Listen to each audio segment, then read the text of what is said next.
tunasema kwanza asante kisi tunapokea mkuu wa nchi. Wanaonesha kama mlimuchague ya senyema hivyo vile.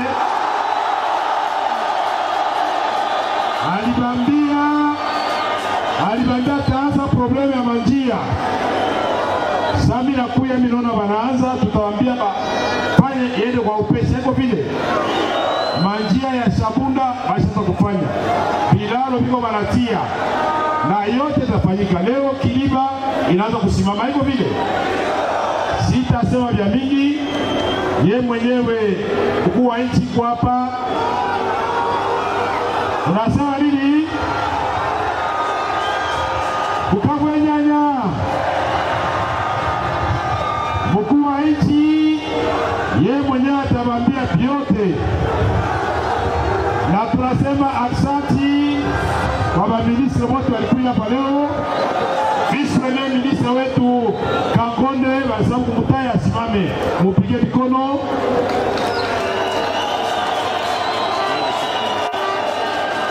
Vice Premier, on nous a pas vu, hein?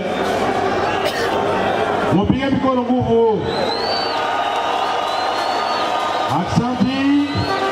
Tuko na ministre d'État wa décentralisation Azarias Ruberwa. Mupige mikono nguvu. Asante. Asante, tunawasa kumasikilizana hivyo vile. Azarias tunakuwa masikilizana hivyo vile. Okay, mzuri.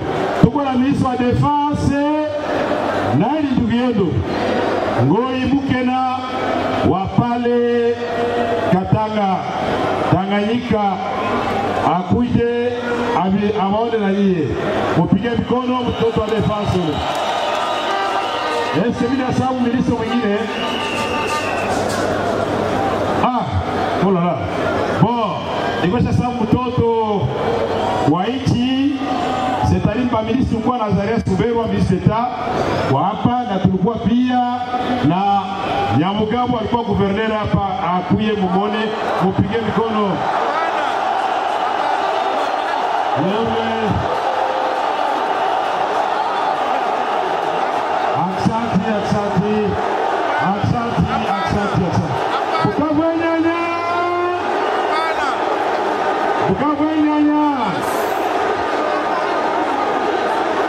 Bukabwe nyanya.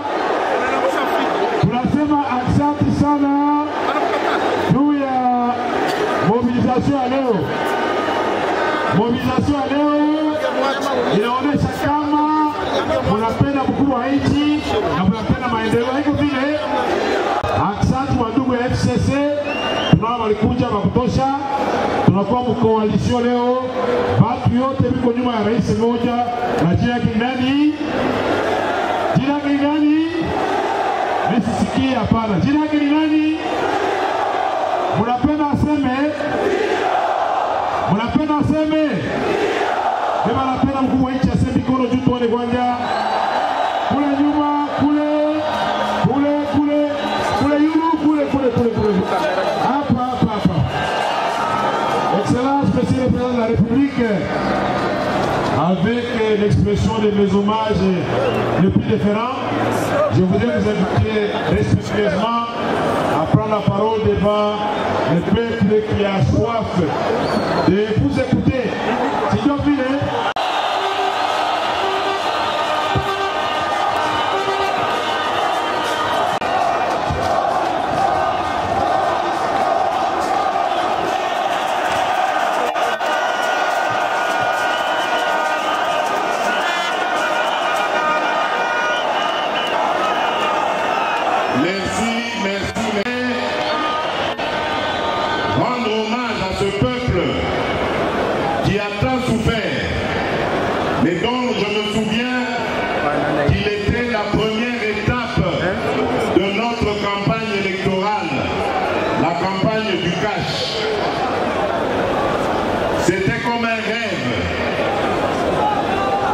Nous avions réuni plus de 300 000 personnes, ici même à Bukavu.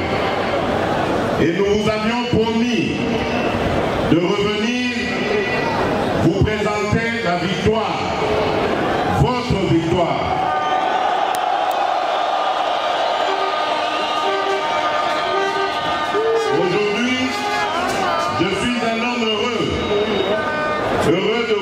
le peuple réuni ici, à travers toutes ces forces politiques.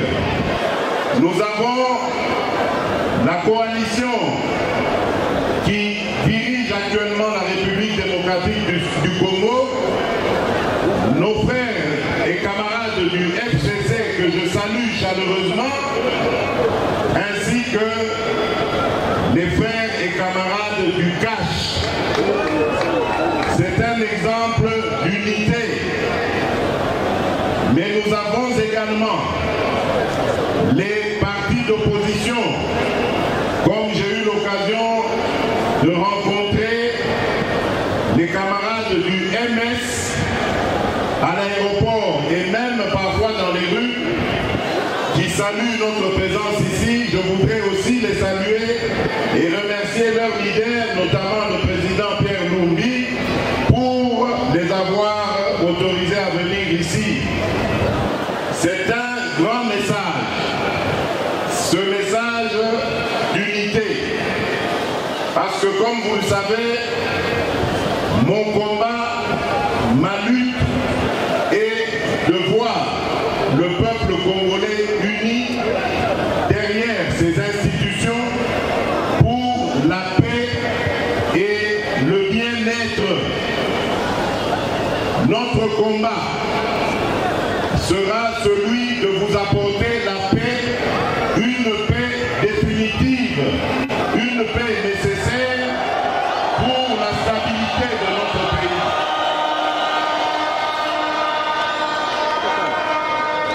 Comme vous le savez, lorsque nous étions en campagne, j'avais mis en avant, dans le thème de ma campagne, comme priorité, le bien-être de l'homme congolais. Et le bien-être de l'homme congolais commence d'abord par le défi de la paix. Je suis conscient des souffrances qui sont les vôtres. Et je n'ai ménagé aucun effort depuis que je suis au pouvoir pour entretenir nos forces armées et tout faire pour que celles-ci soient au top niveau et puissent faire leur devoir qui consiste à imposer la paix dans tout l'ensemble du territoire national. Et cette paix, croyez-moi, je suis prêt à mourir pour qu'elle soit une réalité.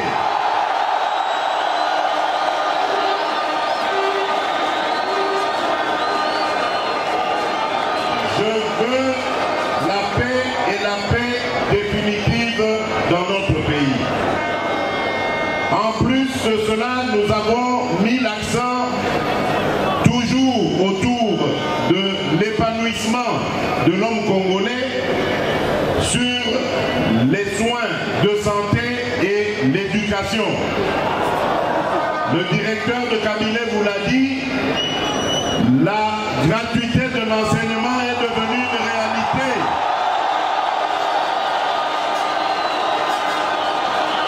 Depuis le 2 septembre dernier, l'enseignement primaire est devenu gratuit. Nous l'avons souhaité parce que nous connaissons les difficultés des familles à pouvoir payer les frais scolaires. Nous connaissons les difficultés des parents que l'on saignait chaque année pour qu'ils payent des primes aux enseignants alors que c'était le travail de l'État de le faire. Et nous avons redonné ce rôle à l'État pour que les parents soient dégagés et soulagés. Donc, la gratuité de l'enseignement est aujourd'hui une réalité. Mais nous n'allons pas nous arrêter là.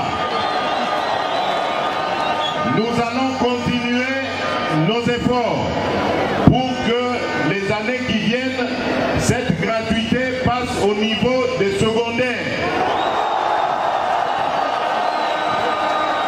Ensuite, nous irons au niveau du supérieur, où nous avons avons l'intention de redonner des bourses d'étudiants. Parce que toujours dans cet épanouissement que nous voulons voir du Congolais, il y a une place très importante pour la jeunesse. Cette jeunesse qui a été longtemps abandonnée et négligée, cette jeunesse qui est sortie pour la plupart du circuit scolaire, nous voulons ramener tout ça dans l'ordre et préparer un avenir serein pour notre pays grâce à une jeunesse éduquée, formée et préparée aux défis de l'avenir. Et ces défis, entre autres, parmi ces défis, il y a le défi du numérique, les nouvelles technologies qui vont être le défi du futur. Et notre jeunesse est suffisamment intelligente et ingénieuse pour pouvoir s'accaparer de ces technologies et exister aussi dans le nouveau monde moderne qui va laisser la place au numérique. Donc nous n'allons pas négliger ce secteur. Depuis quelques semaines, nous avons lancé un plan national pour le numérique qui va impliquer et inclure tout l'ensemble de nos institutions, de nos services et bien d'autres, ainsi que toute la population. Au niveau de ce que nous avons voulu appeler la diversification de l'économie, c'est-à-dire sortir un peu du domaine minier qui, comme vous le savez, est à la base de beaucoup de nos malheurs. Aujourd'hui, si l'insécurité règne, c'est à cause de nos richesses. Tout le monde nous les envie et finalement, nous, les Congolais, sommes les derniers à en profiter. C'est inacceptable. Notre défi désormais est non seulement de remettre de l'ordre dans ce secteur, mais également de diversifier notre économie pour pouvoir aller dans d'autres domaines qui seront créateurs d'emplois et aussi de richesses qui vont permettre à la République démocratique du Congo de connaître une croissance exemplaire. Et dans ce domaine, il y a l'agriculture. Vous savez qu'à l'époque du Zaïre, on avait qualifié notre province ici, à l'époque c'était le Grand Kivu, de grenier de la République du Zaïre.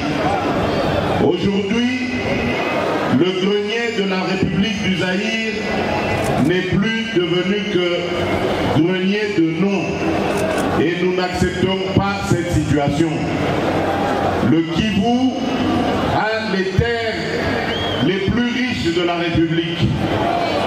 Grâce au Kivu, toute notre République démocratique du Congo peut être nourrie et nourrie de fort belle manière. Nous ne pouvons pas négliger cet aspect, d'autant plus que, comme je vous l'ai dit, il est générateur d'emplois et de richesses. Nous avons également un défi, celui de l'eau et de l'électricité. Nous savons combien l'accès à l'eau et à l'électricité est devenu totalement difficile, un vrai chemin de la croix. Mais depuis que nous sommes là, nous avons fourni beaucoup d'efforts dans ce domaine. Il y a récemment d'ailleurs un contrat qui vient d'être signé pour la construction du barrage de la Ruzizi, phase 3, donc ce qui fait qu'il y aura beaucoup de gens qui seront connectés à l'électricité, mais dans d'autres provinces aussi, nous déployons les mêmes efforts pour que d'ici la fin de notre mandat, nous atteignions plus de 30% de la population population à ce niveau de fourniture d'eau et d'électricité. Nous ne ménagerons donc aucun effort pour que, comme je vous le disais, au cœur de mon programme, le Congolais soit épanoui. Et ce n'est que lorsque le Congolais est épanoui qu'il a recouvré sa dignité et sa fierté, parce qu'il peut envoyer ses enfants à l'école, il peut les éduquer, parce qu'il peut soigner ses enfants lorsque ceux-ci viennent à tomber malades, parce qu'il a lui-même un emploi digne de ce nom. Ce n'est qu'à cette condition-là que nous pouvons nous réjouir du travail accompli. Voilà en quelques lignes ce que je voulais brosser au peuple de Bukavu, à qui nous avions promis il y a quelques mois que lors de notre accès au pouvoir, nous allons tout mettre en œuvre pour leur bien-être, pour leur paix, leur sécurité, pour leurs emplois, pour leur éducation et pour leur santé. Je vous remercie. Je vais revenir encore ici à Bukavu pour constater les avancements de ce que j'ai promis, et je suis convaincu qu'avant la fin de mon mandat, les objectifs que je vous ai présentés seront atteints. Avant de conclure, permettez-moi de donner la parole à votre sœur, à votre maman, mon épouse, Maman Denise Nyakeru, qui va vous saluer, en Swahili bien sûr.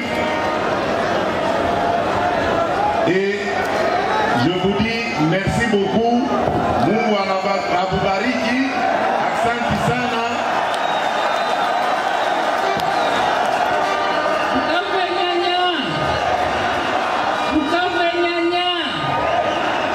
Nafurahi sana gisi mnatupokea mzuri tena. Nilibambia nitakuwa nakuja hapa kila miezi 5.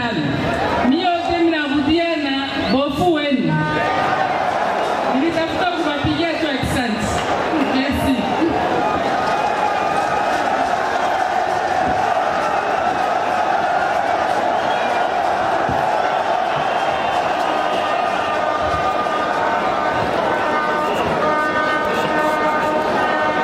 Allô?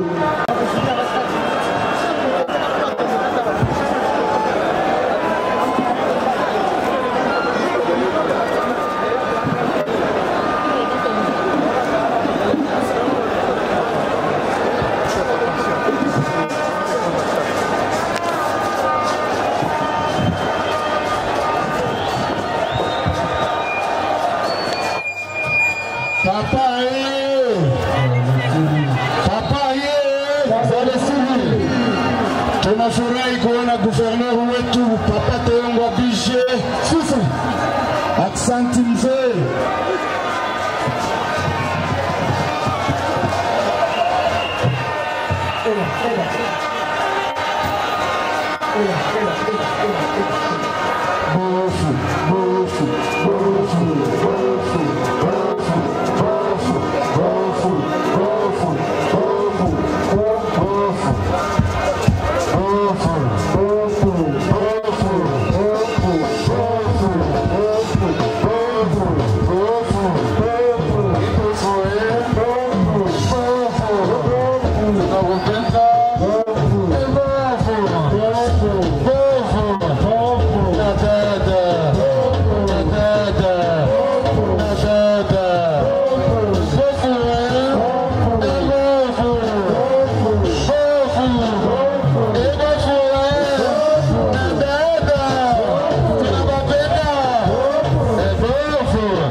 tunafurahi kumwona Kake Bulindi.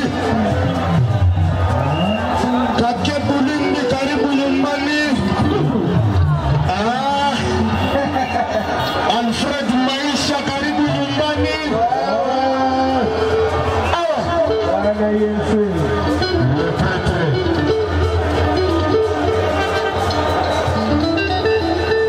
Son excellence vitale quand même, le participateur jusqu'au bout.